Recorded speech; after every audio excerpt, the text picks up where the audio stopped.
In the previous video, we finished up the majority of the procedurals for the example of the firearm. There's still some more that we're going to have to cover, but I'm going to go ahead and resolve the character issues. So what I'm referring to is animation-wise. You can see as I move around, it's just really bad. The upper body's not following as it's supposed to be. So if we go ahead, let's say we bypass the layered blend per bone, so we're only really running the idle pose and the procedurals, you can see we still have this issue when we go left and right and backwards. So it doesn't orient itself properly, and it's doing that weird jitter. So let's go ahead and resolve that first.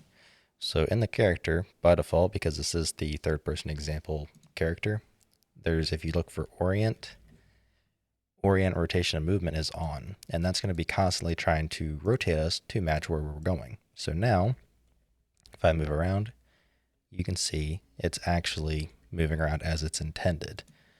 Next up, we go ahead and plug this back in, and we still have the same issues. So if we click on the blend, you'll see we have a mesh space rotation blend. We want to go ahead and enable that, and that will resolve keeping our torso and everything straight. So we still have our locomotion for the lower body, but now we have a proper upper body, so it doesn't really affect it. Now, the other thing I want to do is, as you can kind of see, the right arm is fully extended in this position. And yes, we will cover the why it's in the center of the face here in a little bit when we start talking about multiplayer, and that'll be resolved.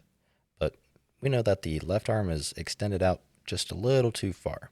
So there's a couple ways we can handle that, and the first one would be to reduce the distance from the iron sights to the head. But in reality, this is quite, what is this, like a 20-inch barrel?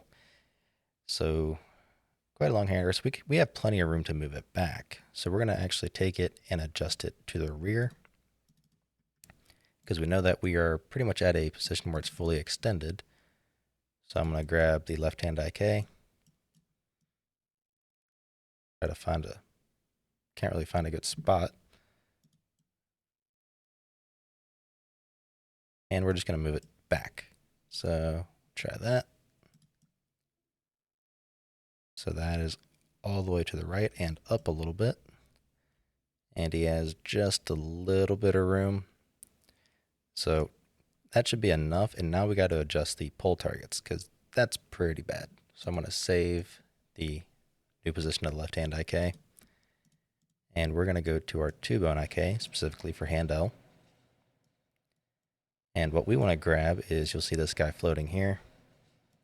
You'll see it. It's the joint target. So if I reset it, here's where it is initially. We're just going to leave it there. I'm going to move it to the right and down. And let's look at the result. So now, as you can see, the left arm is positioned properly.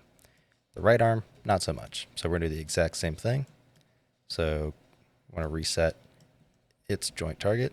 And this is also commonly referred to in Blender as something like the pull target, for example. We're going to move it out and down a little bit. Compile, save. And that's better, but I do want to move it down, or a little bit farther out. So I want to give it a little bit more strength to go out to the side. Kind of like so. So it's just a little bit farther out. So that's something you can fine tune and get it pretty much how you want. But that, in my opinion, is not too bad. And if I look all the way left with a dead zone, the left arm is still good, and the right arm is still good.